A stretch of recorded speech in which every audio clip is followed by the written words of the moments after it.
నందు మురళీకిషోర్ ఫస్ట్ కథ చెప్పడానికి నా దగ్గరికి వచ్చినప్పుడు ఇది శ్రీరామాపురంలో జరిగే కథ అని చెప్పారు. శ్రీరామాపురం అంటే మా నాన్నగారు పుట్టిన ఊరు.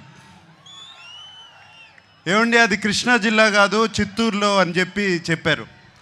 బట్ ఆ శ్రీరామాపురం అనగానే నాకు ఒక సెంటిమెంట్. ఆ సెంటిమెంట్తో సరే నందు ప్లీజ్ కథ చెప్పు అన్నాను. నందు కథ చెప్తూ మొదలుపెట్టాడు. అండ్ చాలా చాలా ఇంట్రెస్టింగ్గా ఉంది. రకరకాల క్యారెక్టర్స్, డిమెన్షన్స్ రకరకాలుగా ఉన్నాయి.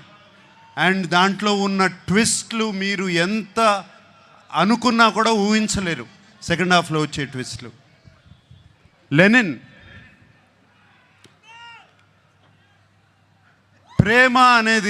ప్రేమ అనేది దానికన్నా పెద్ద ఎమోషన్ లేదు.